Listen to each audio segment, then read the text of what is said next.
Assalamualaikum warahmatullahi wabarakatuh. Waalaikumsalam warahmatullahi wabarakatuh. Bismillahirrahmanirrahim. Alhamdulillahi rabbil alamin.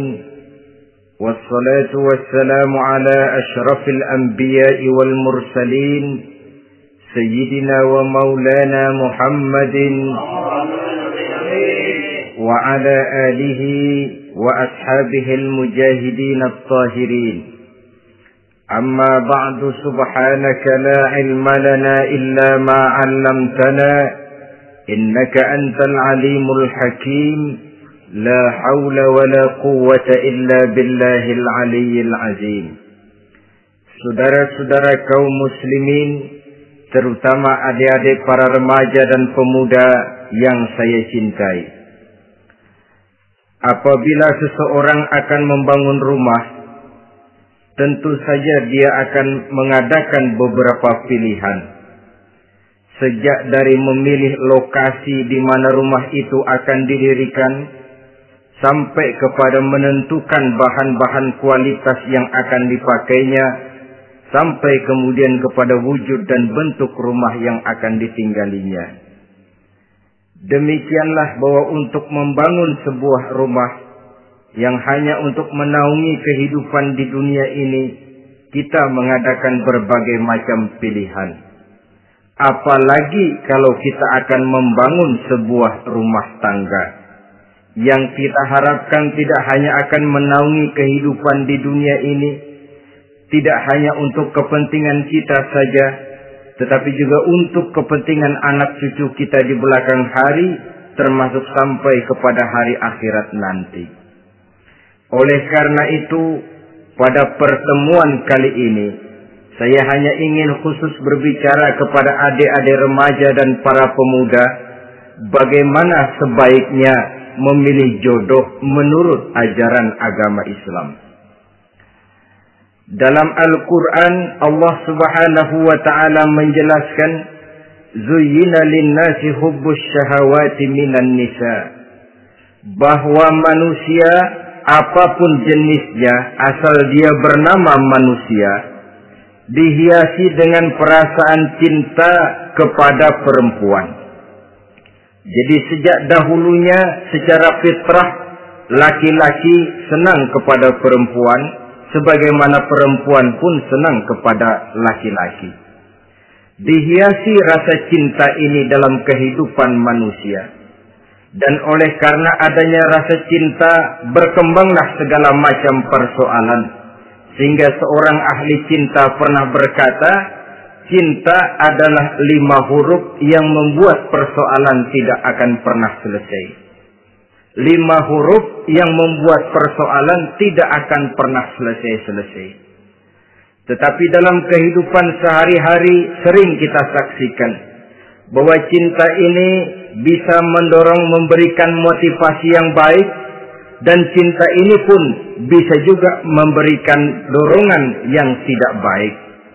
Oleh karenanya, apabila cinta itu ibarat setetes embun yang jatuh di bumi yang subur, akan tumbuhlah di atasnya aneka ragam bunga-bungaan yang harum semerbak, indah, mewangi, sedap dipandang orang, menebarkan rasa aman, damai, sentosa, dan begitu selanjutnya.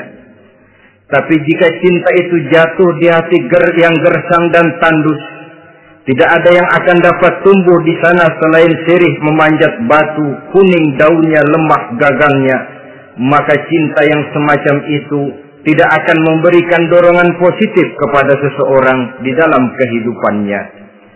Maka lebih dahulu kita akan membicarakan cinta dalam artian yang positif ini, untuk nanti sampai kepada perempuan yang bagaimana yang harus kita cintai, atau laki-laki yang bagaimana yang harus dicintai oleh seorang perempuan. Saudara hadirin yang saya hormati, cinta dalam artian yang positif, pertama, dia selalu mendatangkan keindahan. Yang kedua, cinta itu memberikan energi atau semangat untuk berjuang. Dan yang ketiga, cinta itu selalu membawa resiko dalam bentuk pengorbanan. Maka cinta yang positif pertama melahirkan keindahan. Disinilah orang memerlukan filter atau saringan. Sebab keindahan yang didasarkan karena cinta itu merupakan satu keindahan yang relatif saja. Boleh jadi karena indah orang jadi cinta, boleh juga jadi karena cinta segala sesuatu terasa jadi indah.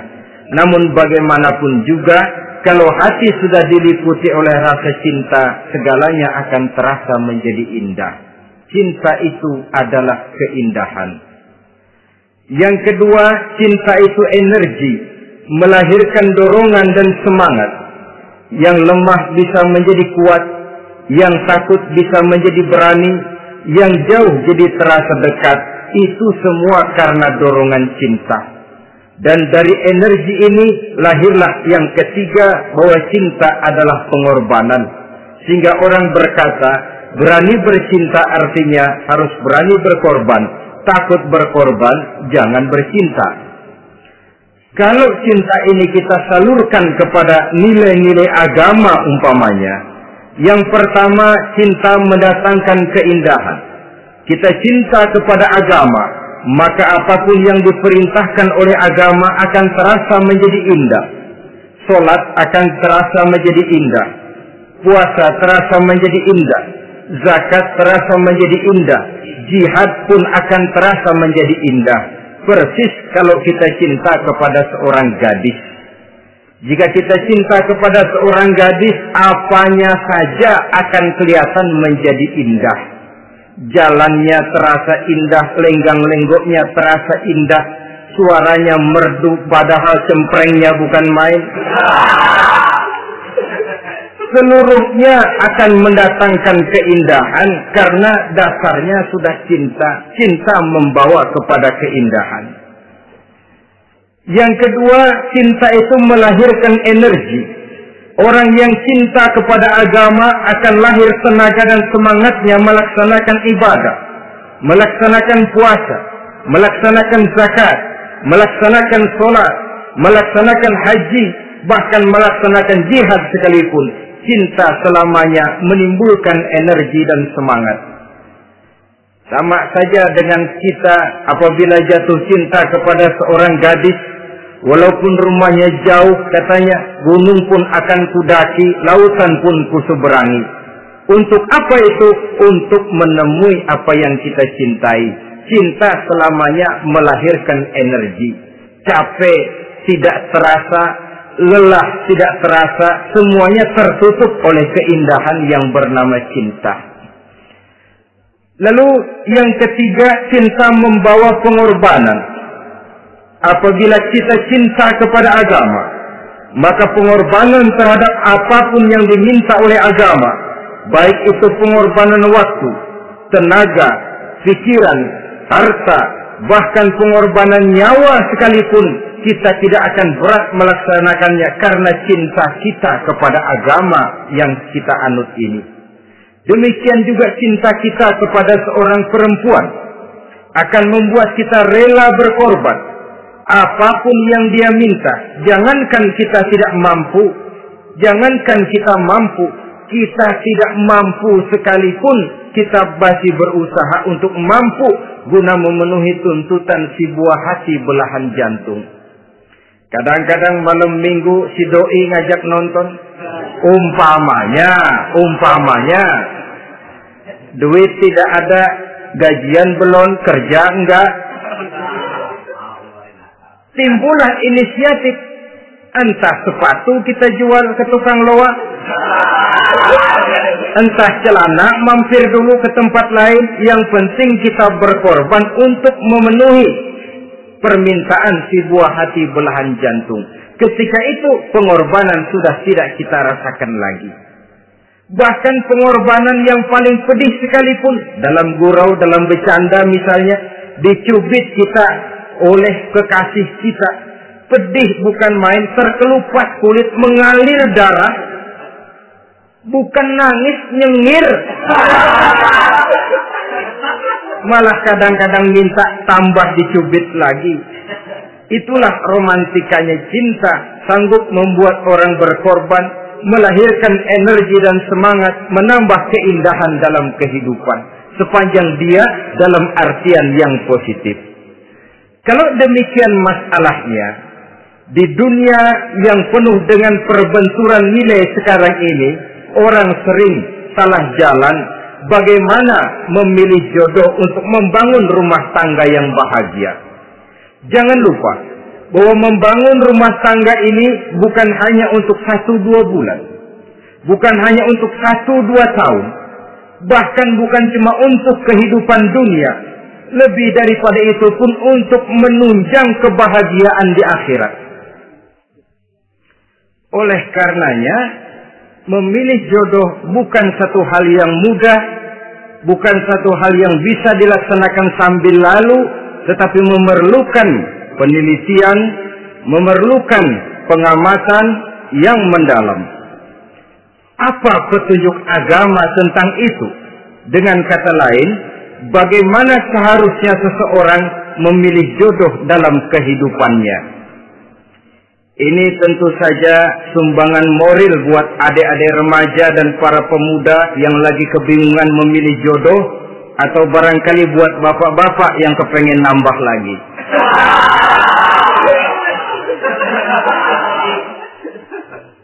Mohon maaf kepada ibu-ibu, saya tidak menganjurkan, cuma ngajarin. Yang pertama, menurut Nabi, nikahilah perempuan itu karena rupanya, karena hartanya, karena keturunannya, dan karena agamanya. Ada 4 motif utama di sini. Pertama, memilih jodoh, lihatlah rupanya. Lagian siapa yang kepengen dapat jodoh rupanya nggak karu-karuan? Cari rupa yang cantik, indah, dan menawan. Namun jangan lupa, saya katakan di zaman di mana sering terjadi benturan nilai seperti sekarang ini, orang sulit untuk mendapatkan keaslian. Di mana teknologi sudah sedemikian canggih, di mana ilmu kedokteran sudah sedemikian maju, maka berbagai macam rupa bisa dibentuk dengan apa yang dinamakan operasi plastik misalnya.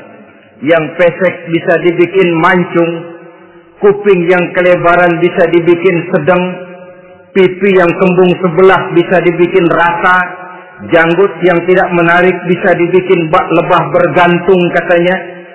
Oleh karena itu, kalau pilihan hanya tertuju kepada rupa yang cantik saja semata-mata, kita sudah melakukan satu kesalahan yang sangat besar. Sebab apa? Diperingatkan oleh Nabi melalui hadis Ibnu Majah, Bazar dan Baihaqi dari Ibnu Umar. Janganlah kamu kawini seorang perempuan karena kecantikannya, sebab kecantikan boleh jadi akan mencelakakan. Jangan juga kamu kawini perempuan karena hartanya, sebab kekayaan biasanya akan mendatangkan kesombongan.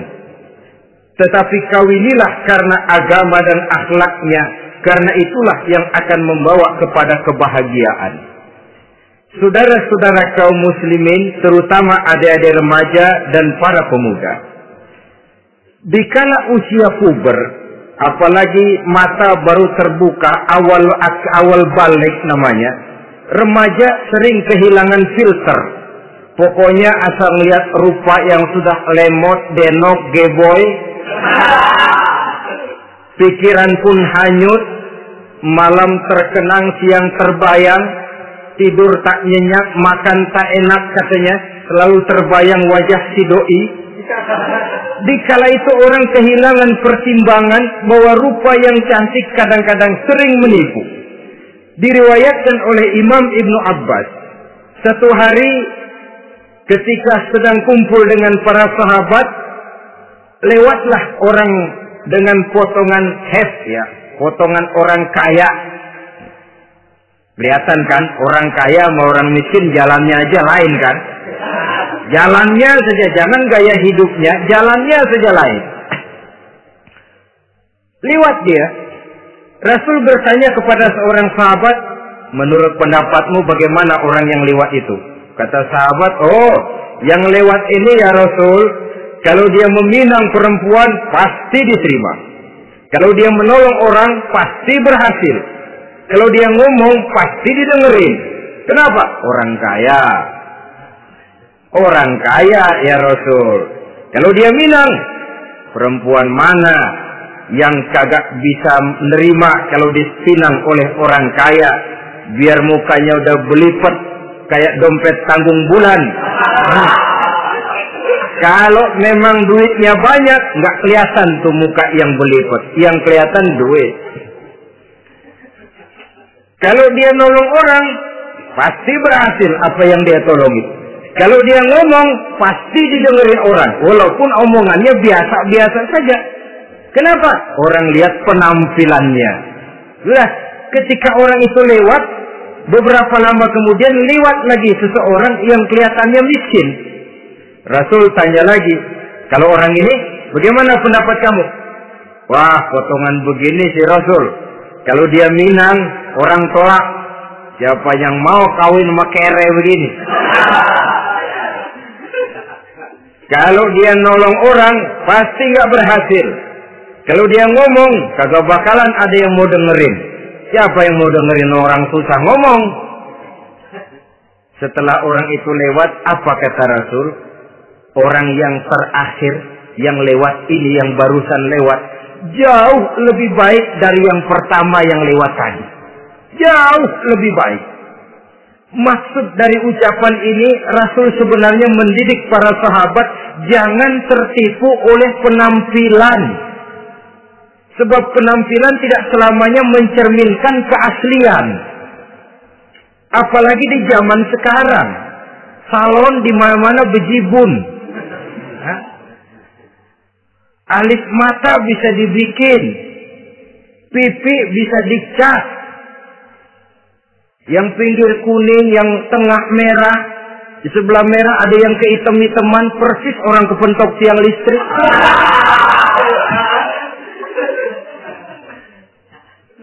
Kecantikan yang artifisial, kecantikan yang bukan alami. Karena itu silakan saja cari yang cantik, tapi jangan terpaku sampai di situ. Sebab kecantikan di samping dia mudah berubah oleh pergeseran masa dan pertukaran waktu, ternyata penampilan tidak selamanya mencerminkan keaslian. Lain hari seorang sahabat pernah mengadu, "Ya Rasul, ada apa? Inna imra'ati la turaddu yadul lamis." Ya Rasul, istri saya tidak pernah menolak tangan orang laki yang menjamahnya, mengajak salaman kepadanya. Apa jawab Rasul? Ceraiin aja. Tapi hati saya berat ya Rasul, saya cinta betul sama dia. Ya kalau hatimu berat, jaga dia baik-baik. Nah, dari riwayat ringkas ini kita ambil satu perbandingan. Memang punya istri berwajah cantik itu kadang-kadang si malakama kalau imannya tidak kuat. Si malakama. Kita diemin aja, binal, makan hati, nggak aman, nggak tentram. Jangan-jangan saya berangkat ke kantor, dia ngompreng.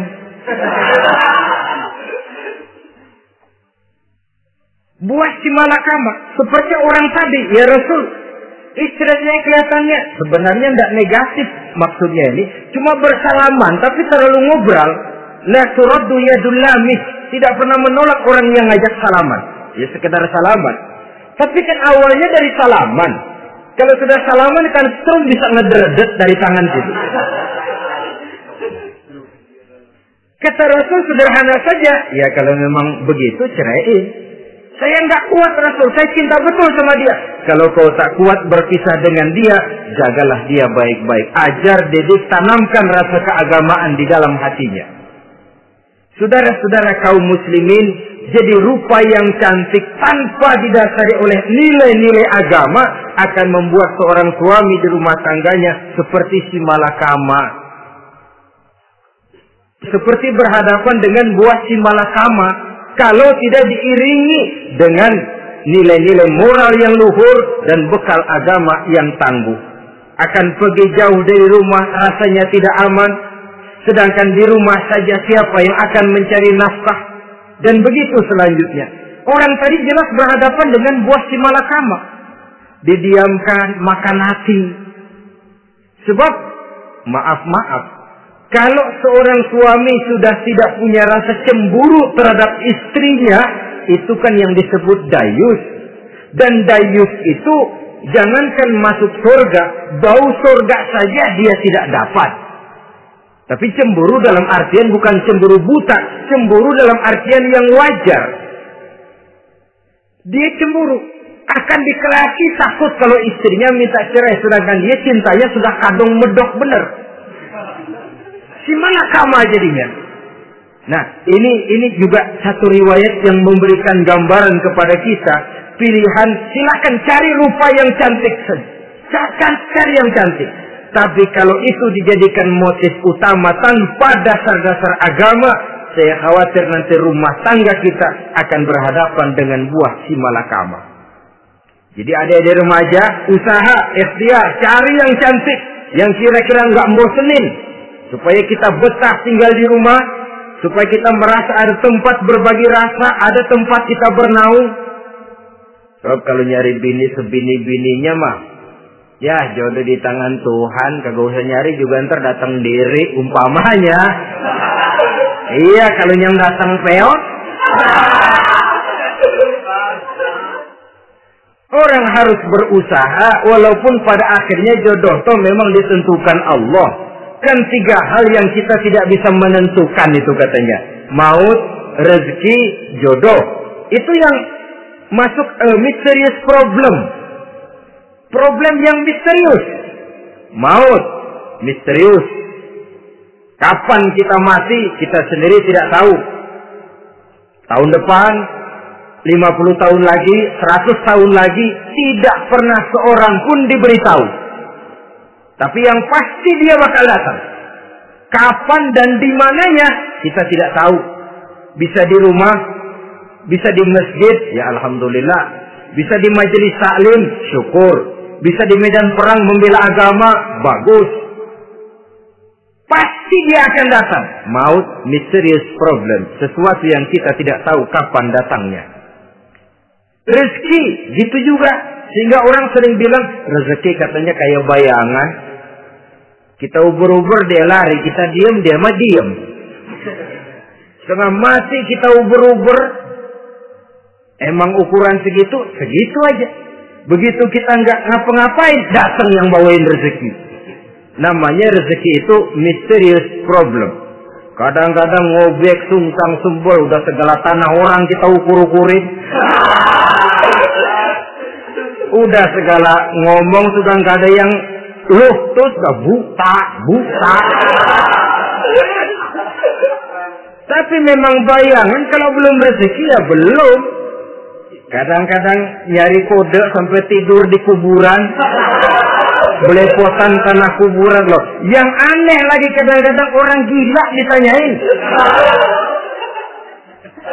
Allahu Akbar, ini kode-kode zaman sekarang ini. Sampai orang waras nanyain orang gila itu gimana itu? Ini sudah efek yang betul-betul negatif. Sudah jelas orang gila kok ditanya. Apa kira-kira yang nanya nggak lebih gila dari yang gila itu?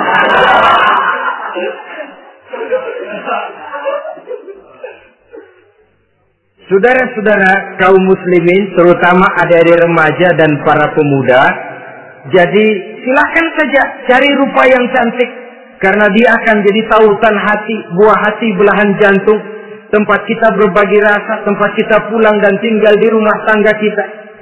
Tapi hendaknya kecantikan rupa itu diiringi juga dengan kecantikan budi. Karena itu cari rupa yang cantik. Ini pilihan utama.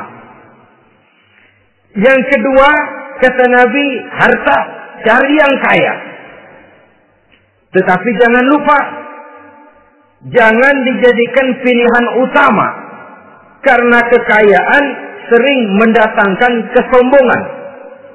Apalagi kalau seorang pemuda mendapat istri orang kaya. Hidupnya dimodali oleh istrinya. maka biasanya wibawanya sebagai seorang suami akan hilang. Akhirnya komando di tangan istri. Dikala itulah suami tidak lebih daripada prajurit yang taat kepada komando istrinya. Padahal menurut konsep Quran, ar-rijalu qawwamuna 'alan nisa. Laki-laki diciptakan sebagai pembimbing bagi perempuan. Kalau nanti suatu saat terjadi benturan, sedangkan modal diberikan oleh istri, terjadilah pengungkitan. Kata istrinya apa? Lu jangan bertingkah, lu kan kawin sama gue modal lu kolor doang.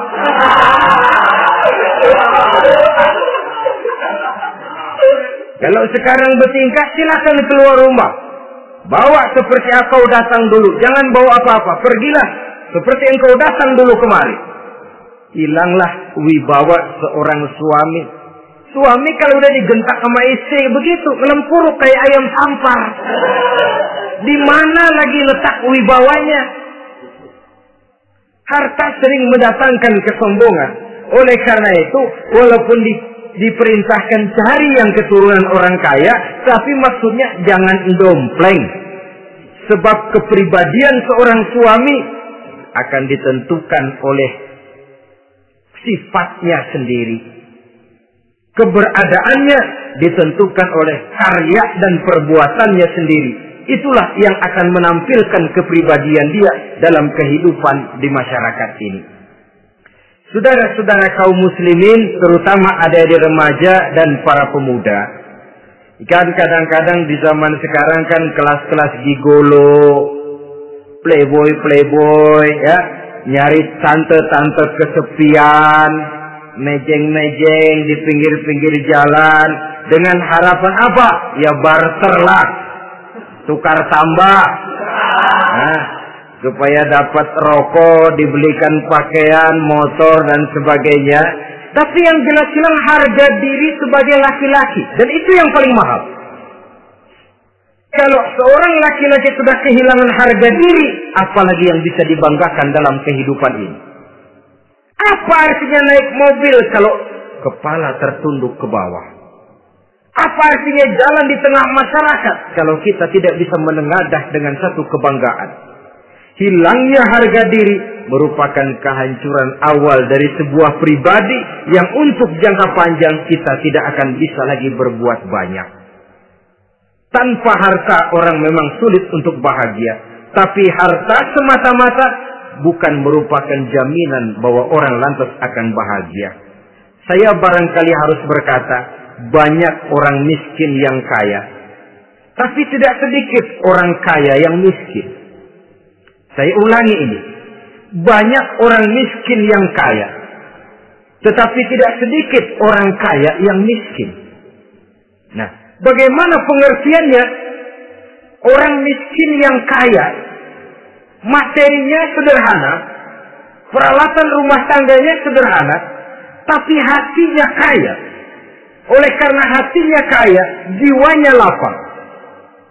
Sebaliknya, orang kaya yang miskin, di tengah kelimpahan materi yang berlimpah, segalanya serba ada, hatinya yang miskin. Kelimpahan materi tidak akan sanggup mengobati kemiskinan hatinya. Sehingga di tengah kehidupan yang serba ada, dia masih merasa kurang, maka dia tidak pernah cukup. Di tengah kemilauan dan gemerlapan serta glamornya rumah mewah, dia merasa hidup di tengah gurun pasir yang gersang dan tandus. Karena itu, biarlah miskin harta tapi kaya budi, daripada kaya harta tapi miskin budi. Lebih utama lagi, kaya harta, kaya budi. Itu idealnya. Dasar pilihan ketiga, sesudah rupa dan harta, menurut Nabi, keluarga. Faktor keturunan sangat menentukan.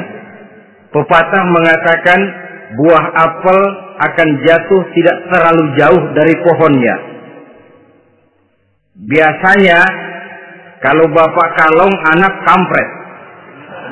Bapak nyolong, anak nyopet. Itu fotokopi. Saudara-saudara, sungguh pun demikian, faktor keluarga bukan merupakan yang paling dominan, karena segalanya memang bergantung kepada hidayah dari Allah Subhanahu wa Ta'ala. Kalau hidayah datang, bisa saja anak maling bisa jadi kiai. Kalau hidayah datang, bisa saja anak nabi malah ikut bersama orang-orang kafir. Pada akhirnya orang mau besar atau tidak, bukan dengan jalan menyempeng kepada keturunan orang lain, tapi ditentukan oleh kepribadian dirinya sendiri. Tidak bisa kita menjadi besar dengan menyebut kebesaran orang lain. Itu sebabnya dicontohkan oleh Imam Ali pada saat beliau berkata, "Laisal fata may yaqulu kana abi, walakinnal fata may yaquluha anaza." Anak muda yang gentleman adalah anak muda yang berani berkata, "Inilah saya." Bukan anak muda yang membanggakan leluhurnya. Ini kan zaman sekarang ini lagi ngetop-ngetopnya lagu-lagu cengeng katanya. Nah, sebenarnya menurut saya bukan cuma lagu cengeng yang jadi masalah. Lagu cengeng cuma satu efek dari sikap yang lebih utama dari itu, yaitu mental cengeng. Kalau mental sudah cengeng, apapun yang kita lakukan akan jadi cengeng. Tidak cuma lagu, kebudayaan yang lahir akan kebudayaan cengeng. Jadi pengusaha cengeng. Jadi pejabat cengeng. Jadi kiai cengeng. Kenapa? Mental cengeng. Di antara mental cengeng itu apa? Mengandalkan fasilitas atasan. Kalau tidak ada fasilitas dari atas, lantas tidak bisa berbuat apa-apa. Cengeng. Menjadi besar bukan karena karier pribadi, tapi karena nasib katrolan. Itu pun termasuk mental cengeng. Sedikit gagal, B. Bagaimana B? Sedikit jalan buntu, babe. Sedikit deadlock, babe. Lu ngapain babe lu melulu? Saudara hadirin yang saya hormati, jadi lebih penting dari sekedar lagu-lagu cengeng, saya lebih suka bicara mental cengeng ini. Mental yang cepat putus asa. Mental yang tidak mau mengeluarkan usaha maksimal. Mental yang hanya mengandalkan fasilitas. Sedangkan pribadinya tidak lebih daripada pribadi sumuhun dawu. Pribadi kulun nuwun. Pribadi kumaha juragan wae. Pribadi oke bos. Pribadi asal bapak senang. Bukankah itu semua merupakan cermin dari mental-mental yang cengeng, yang untuk jangka panjang tidak akan pernah menguntungkan daripada pembangunan bangsa dan negara yang kita cintai ini. Seseorang mau besar atau tidak, bukan dengan jalan menyempeng kepada kebesaran orang lain. Bahkan Syauqi dalam sebaik syairnya yang lebih tegas mengatakan, wa syarrun nasi zu khumulin idza fakhartahum zakarul jaduda wa syarrun nasi wa khairun nasi zu syarafin qadimin aqama li nafsihi syarafan jadida. Generasi yang paling jelek adalah generasi pemalas. Kalau kelihatan orang lain lebih hebat dari dia, disebut-sebutnya kebesaran nenek moyangnya. Dia sendiri nggak punya prestasi apa-apa. Kerjanya cuma ngandeli babe. Kerjanya cuma menggelayuti fasilitas orang tuanya. Tanpa itu, dia tidak akan punya nilai dan harga sama sekali. Ini generasi paling jelek. Kalau orang lain kelihatan lebih hebat, dia sebut nenek moyangnya. Lo sih belum apa-apa lo, baru kopral lo. Engkong gua no, komandan Hansip. Engkongnya yang disebutin. Dia sendiri tidak punya prestasi apa-apa. Jadi silakan saja cari gadis dari keturunan keluarga yang baik-baik. Tapi jangan jadikan tendensi utama, jangan dengan niat untuk menyempeng kepada kebesarannya. Tapi paling tidak dengan niat agar mudah-mudahan dari benih yang baik ini akan lahir keturunan-keturunan yang baik pada akhirnya. Itu yang kita harapkan. Bukan lalu dengan pertimbangan, mertua gue bos nih, kali aja begitu gue kawin dia mampus. Ini semua warisan kan jatuh kemari semua. Kalau itu niatnya sudah jelas salah. Kita mencari perempuan dengan keturunan-keturunan yang baik dengan berharap agar anak-anak kita nanti yang akan merupakan benih cucunya akan melahirkan kebaikan-kebaikan seperti leluhurnya dulu. Saudara, pilihan yang keempat kata Nabi, agama. Ini yang paling inti. Kenapa? Agama itu motivasinya moral. Di sini segalanya ditentukan. Rupa yang baik, harta yang banyak, keluarga yang luhur. Kalau sudah dilandasi oleh agama yang rapuh, bahkan tidak beragama sama sekali, ketiga hal di atas tadi hanya akan mendatangkan malapetaka. Sekarang kan kita tertipu oleh penampilan. Padahal penampilan belum tentu kenyataan. Di jalan-jalan kita akan lebih terpesona melihat gadis pakai miniskirt di atas lutut ketimbang kita melihat gadis-gadis yang pakai jilbab. Kalau sudah pakai jilbab keliwat, yang usil banyak banget. Bau sorga nih. Bau sorga katanya. Tapi kalau sudah yang pakai miniskirt itu yang lewat, itu dari ujung ke ujung mata kagak mau kedip. Laura nempok di mata kagak dirasain. Kita terpesona oleh penampilan zahir, padahal penampilan belum tentu memantulkan hal yang sebenarnya. Tapi memang itulah watak manusia. Watak manusia, saya katakan manusia tanpa kecuali. Tetapi bergantung kepada pemikiran jangka pendek atau jangka panjang. Kalau jangka panjang yang kita pikirkan, ya tentu kita tidak akan mudah terpesona oleh hal yang zahir. Sampai-sampai Quran sendiri mengatakan budak yang hitam legam tapi beriman itu lebih baik daripada orang-orang musyrik walaupun cantik, denok, lemot, geboy. Ada lagi nggak bahasa yang lebih dari itu? Cantik, denok, lemot, geboy, bahenol, nerkom. Tapi kafir masih lebih baik budak yang hitam legam sekalipun. Kalau dia beriman. Kenapa? Rumah tangga untuk jangka panjang. Sebab itu Islam tidak membolehkan kawin campuran dengan lain agama. Walaupun ada ayat yang mengatakan boleh kawin dengan ahlul kitab. Tapi sebagian mufassir menjelaskan bolehnya kawin dengan ahlul kitab itu dalam kondisi darurat. Dalam kondisi normal tidak bisa.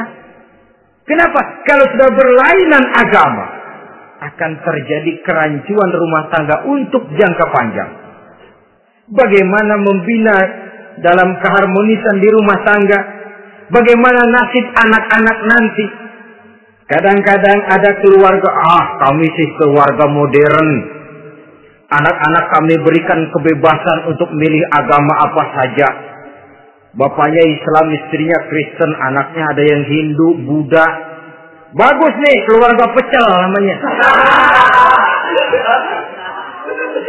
Bagaimana keluarga modern bisa seperti itu? Padahal seorang suami bertanggung jawab di hadapan Allah. Dia akan ditanya tentang istrinya. Dia akan dimintakan pertanggungan jawab tentang anak-anaknya. Kalau istri kita berlainan agama, mungkin terjadi pengkaflingan. Pokoknya kalau anak perempuan ikut ibu, anak laki ikut bapak. Administrasi dunia bisa begitu. Tapi akhirat, pertanggungan jawab di hadapan Allah. Bisakah kita? Sorry aja Tuhan yang janjinya begini. Saudara hadirin yang saya hormati, oleh karena itu budak legam hitam kalau beriman masih lebih baik daripada orang-orang yang tidak beriman walaupun cantik dan mempesona. Kenapa? Ini faktor agama. Ya buat 1-2 bulan bisa terwujud rumah tangga yang tentram. 2-3 tahun mungkin masih bisa bertahan, tapi sampai kapan? Sampai kapan itu akan terwujud? Pada akhirnya akan muncullah dilema yang akan sulit buat diatasi. Oleh karenanya, motif agama dijadikan stres oleh Nabi. Fasfar bizatid din, taribat yadak. pilih agama sebagai titik sentral, sebagai pilihan utama. Kalau agamanya kuat, walaupun rupanya sederhana, tapi karena nilai agamanya kuat, dia bisa menyenangkan hati suaminya. Dia bersolek untuk kepentingan suaminya. Dia taat kepada suaminya. Harta, dia anak orang kaya untuk membantu perjuangan suaminya. Tapi kalau tidak ada modal agama, rupa yang cantik bisa menyengsarakan suami. Apalagi kalau suami kere. Istrinya sudah cantik, kaya ataupun tidak kaya kadang-kadang. Udah, suaminya suruh ngempu di rumah, bininya yang kerja. Ya kalau kerja mendingan kalau dikerjain itu.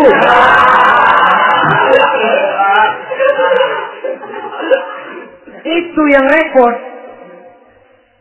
Saudara hadirin yang saya hormati, dan ini bukan satu dua kasus. Alangkah malangnya kalau sudah terkena hal seperti itu.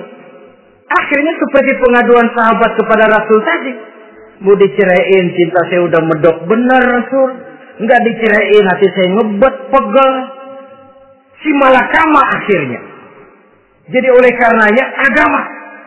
Kalau dia cantik, walaupun miskin, agamanya kuat, dia bisa memelihara kehormatan diri. Dia kaya, agamanya kuat, hartanya disalurkan di jalan Allah. Karena itu, agama jadikan pilihan utama. Dan ukuran agama itu bukan cuma jilbab loh. Ya kadang-kadang ada juga yang jilbabnya nggak pernah lepas, tapi kadang-kadang akhlaknya lebih binal dari yang keribu. Ada cuma sekedar kamuflase saja, itu pun penampilan. Sekedar penampilan saja. Cuma dari segi aurat ya memang lebih baik dan lebih utama. Dan saya kira lebih mengundang penasaran toh. Duren kalau udah dibuka kan kelihatan isinya. Udah begitu. Udah. Tapi kalau masih rapat, itu yang rasanya kita pengen buka. Timbul tantangan. Gue pengen tahu isinya. Rasanya juga begitu. Sama saja dengan baju. Kalau dibungkus rapat di plastik, ditaruh di etalase, adanya di toko mau serba ada. Tahu kita barang mahal nih. Biar punya duit, kita mau nawar ragu-ragu, takut nggak cukup. Tapi kalau barang sudah dibuka di jalanan, diobral di pinggir jalan, murahan, 1.003 masih dicampur odol. Yang begitu sih biar nggak punya duit, kita berani banget tanya, nawar, megang lagi nyemek. Berat duit nih bang. Kenapa? Barang sudah terbuka. Jadi saudara-saudara, syukur kalau keempat-empatnya ini jodoh terkumpul dalam jodoh yang saudara cari. Sudah rupanya cantik, kaya, keturunan orang baik-baik, agamanya kuat. Nah, surga dunia tuh. Yang begitu cari. Kalau ada yang begitu, saya juga mau nambahin satu lagi.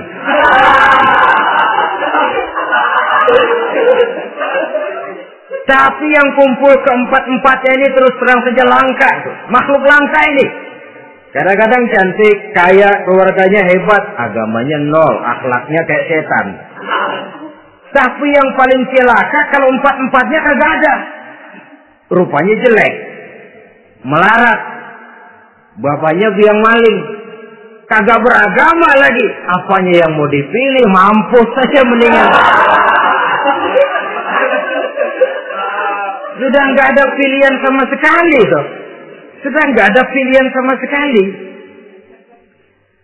Saudara hadirin yang saya hormati, terutama adik-adik remaja. Nah, lalu apa motivasi agama dalam pembinaan ini apa? Agama ini kan memberikan contoh bahwa perempuan yang baik itu, yang kita ingin jadikan dia sebagai ideal dalam pencarian jodoh, tandanya 3.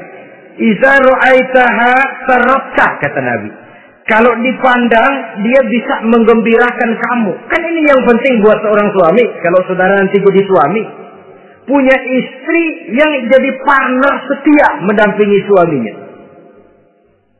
Kalau dilihat, nggak bosenin. Kenapa? Dia berdandan untuk nyenangin hati suaminya. Nggak bosenin. Kan kadang-kadang ada bini kalau kita pulang demek aja fotonya.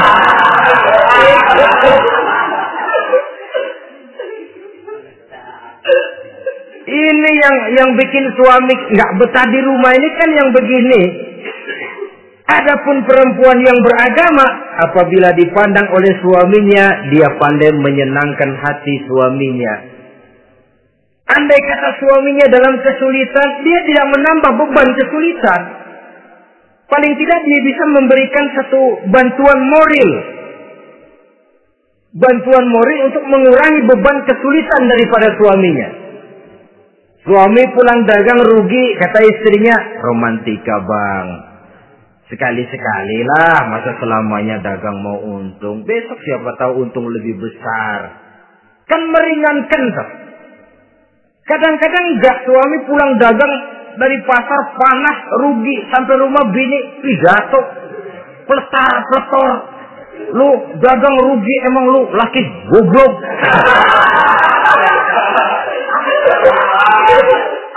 Sudahlah di pasar rugi, di rumah digoblok-goblokin.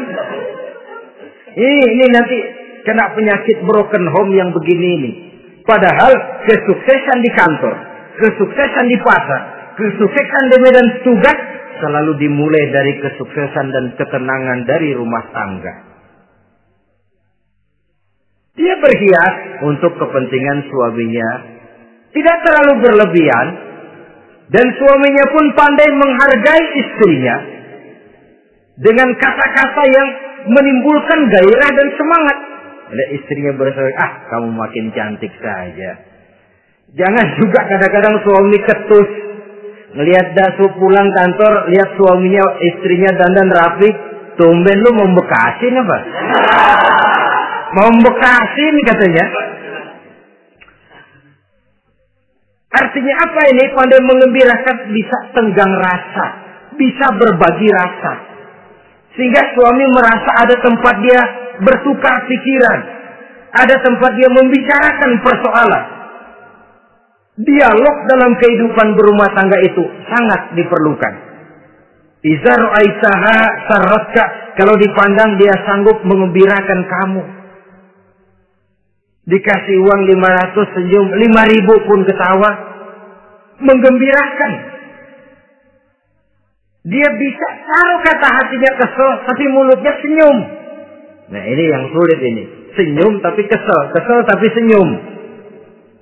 Kadang-kadang istri itu kan kalau sudah kesel, suami pulang nggak bisa dia menyembunyikan kekesalannya.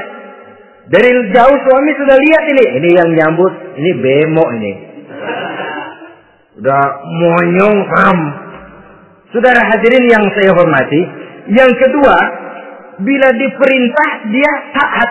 Ini pengaruh agama. Sehingga Nabi mengatakan, "Lau amartu li ahadin ayyasjuda ila ghairiha, la amartul mar'ata litasjuda ila zawjiha likibari haqqihi 'alaiha." Andai kata saja boleh aku memerintahkan manusia untuk sujud kepada sesama manusia, pastilah aku perintahkan perempuan untuk sujud kepada suaminya. Kenapa?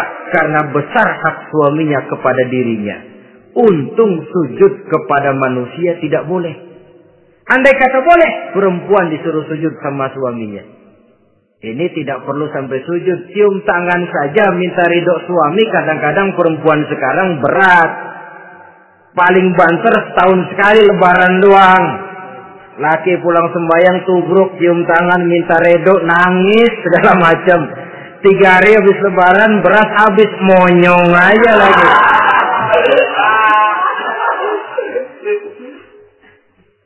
Saudara hadirin yang saya hormati, yang ketiga, akibat pengaruh agama, dia sanggup memelihara kehormatan diri dan sanggup menjaga harta suaminya. Memelihara kehormatan diri baik pada saat suaminya di rumah atau pada saat suaminya tidak ada di rumah. Satu riwayat, seorang sahabat akan pergi perang jihad di fi sabilillah. Ketika mau berangkat dia bilang kepada istrinya, "Saya mau berangkat perang. Kalau saya belum pulang kamu jangan keluar rumah." "Baik bang." Pergi istrinya, pergi suaminya jihad. 1 minggu, 2 minggu berlalu, belum juga pulang. Satu hari datang utusan dari rumah orang tua si istri ini. Assalamualaikum Bu. Waalaikumsalam. Ada apa? Ada berita kurang enak Bu. Orang tua ibu sakit parah. Mohon tolong ditengokin. Apa kata si istri? Maaf saja, suami saya belum pulang dari medan perang. Saya belum dapat izin keluar rumah kalau dia belum pulang. Tolong sampaikan maaf saya kepada orang tuanya. Pulanglah utusan tadi. Besok balik lagi. Bu, ada apa? Udah Senin Kemis. Napasnya sudah sampai tenggorokan. Tolong tengokin buat terakhir kalinya Bu. Suami saya belum pulang. Dia pesan kalau dia belum pulang saya jangan keluar rumah. Saya nggak bisa tengokin orang tua saya. Salam maaf saja. Pulang utusan itu. Besok balik lagi. Bagaimana? Sudah meninggal Bu. Mau dikubur. Tengokinlah buat terakhir kalinya. Suami saya belum pulang. Saya belum berani keluar rumah kalau suami saya belum pulang. Itu janji saya sama suami saya. Pulanglah utusan ini ngadu kepada Rasulullah sallallahu alaihi wasallam. Ya Rasul, ini perempuan kelewatan benar. Dari orang tuanya sakit sampai sekarat, sampai mati, sampai dikuburin dia nggak nengokin. Memangnya kenapa? Suaminya katanya pergi jihad dan suaminya tidak mengizinkan dia keluar rumah kalau si suami belum pulang. Apa jawab Rasul? Marahkah beliau? Tidak, beliau senyum. Apa katanya?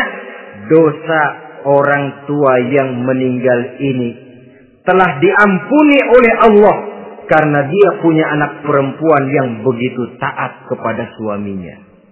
Allahu Akbar. Dosa orang tua yang sudah meninggal itu diampuni oleh Allah karena dia punya anak perempuan yang begitu taat kepada suaminya. Ketaatannya kepada suaminya menyebabkan dosa orang tuanya diampuni oleh Allah Subhanahu wa ta'ala. Suami pergi jihad, orang tua sakit keras, tidak berani dia keluar rumah. Itu tandanya bisa menjaga kehormatan diri. Kalaupun satu saat suaminya manggil, Bu, tolong ambilin uang di dompet. Dompetnya dibawa, Bang, ambil saja sendirilah, nanti salah ambil lagi saya.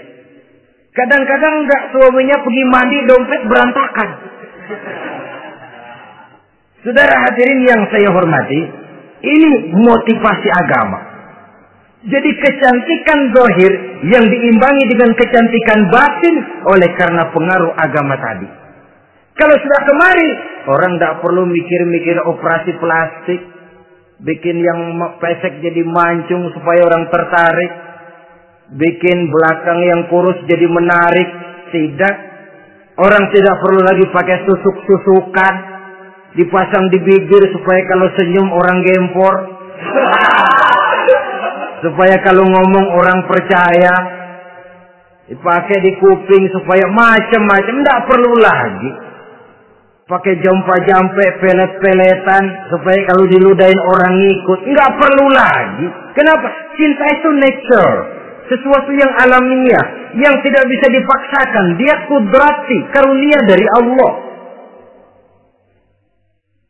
Tidak bisa cinta dipaksakan. Kalaupun bisa, dengan ilmu pelet, saudara bisa membuat orang jatuh cinta, ya 2-3 hari, 4-50 hari. Kesananya, apa yang akan terjadi? Kelanggengan tidak akan pernah terwujudkan. Kenapa? Keterpaksaan yang akan timbul. Dalam kondisi semacam itu, rumah tangga tidak akan mengalami ketenangan dan ketentraman.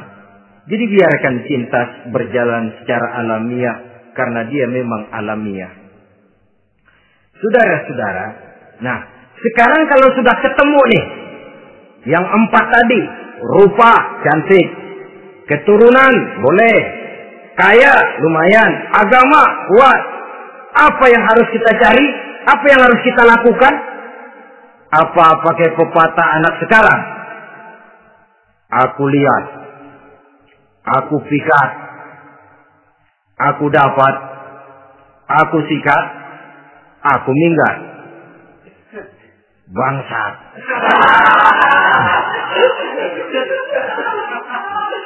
Itu kan ada moto cinta kilat begitu tuh. Cinta kilat katanya. Aku lihat, aku pikat, aku dapat, aku sikat, aku minggat. Bangsat. Atau kita harus hanyut dalam arus free love, free sex, common living, eksperimen dulu? Tidak.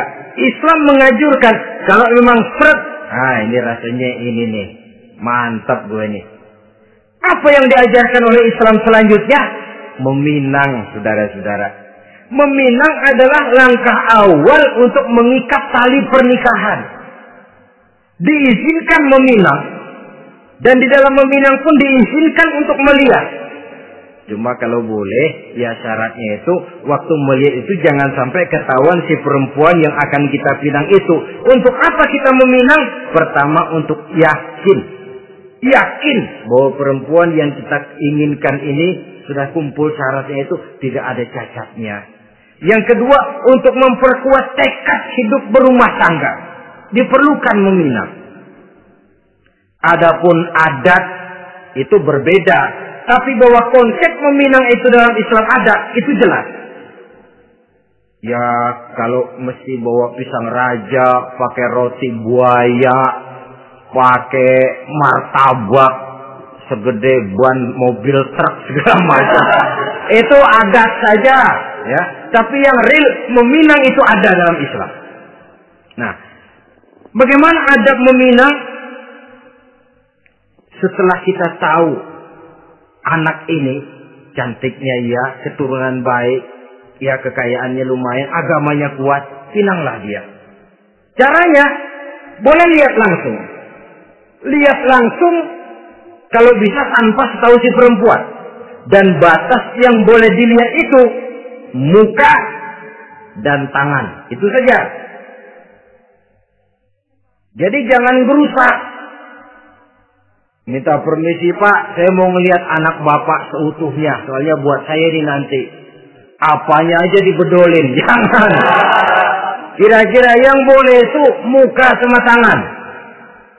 Andai kata kita risih. Sebab nanti kalau nggak jadi akan jadi timbul rasa malu. Dan si perempuan juga kasihan. Boleh mengutus perempuan yang kita percaya. Coba kau ke sana. Lihat kondisinya yang sebenarnya bagaimana. Kalau ngelihat dari jauh sih utuh, siapa tahu nanti tangannya kurang sebelah. Coba lihat sana. Saudara-saudara, kemudian boleh juga ditanyakan kepada orang tuanya. Dan dalam hal ini orang tua si gadis tidak boleh menyembunyikan aib atau cacat yang dimiliki oleh anaknya. Dia harus menceritakan apa adanya. Sampai pun kekurangan anaknya yang paling kecil sekalipun. Sebab apa? Jangan sampai istilah pepatah beli kucing dalam karung. Kedengaran suaranya doang meong-meong, begitu dibuka tuh kucing gempor sebelah kakinya nggak ada. Kan tentu kita tidak kepengen kecewa di belakang hari. Itulah perlunya meminang sebagai jembatan untuk menuju kepada pernikahan. Nah, dengan demikian kalau sudah usaha meminang ini dilaksanakan, jangan merasa sudah setengah resmi. Ini yang kadang-kadang jadi penyakit. Malah sesudah meminang harus masing-masing lebih menjaga diri, menjaga kehormatan, menjaga pergaulan. Kenapa? Agar saat memasuki jenjang pernikahan nanti merupakan jenjang yang sangat ditunggu-tunggu. Ada rasa keinginan tahu. Kalau tidak, ya udah biasa, nggak giroh lagi ngadepin perkawinan. Kenapa? Kemarin-kemarin gue udah cobain. Hilang gairah lagi. Sebab itu kalau sudah meminang, jangan merasa sudah setengah halal.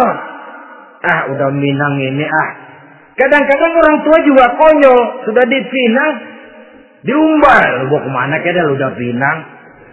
Padahal meminang itu cuma langkah awal. Sedangkan selanjutnya harus lebih berusaha menjaga kehormatan diri. Sampai pada saat nanti pelaksanaan pernikahan.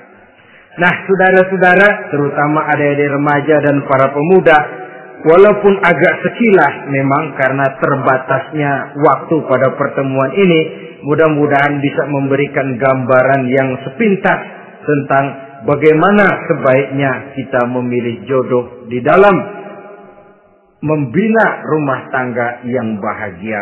Semoga ada manfaatnya. Terima kasih atas segala perhatian. Mohon maaf atas segala kekurangan. Usikum wa nafsi bitaqwallah. Wassalamualaikum warahmatullahi wabarakatuh. Waalaikumsalam.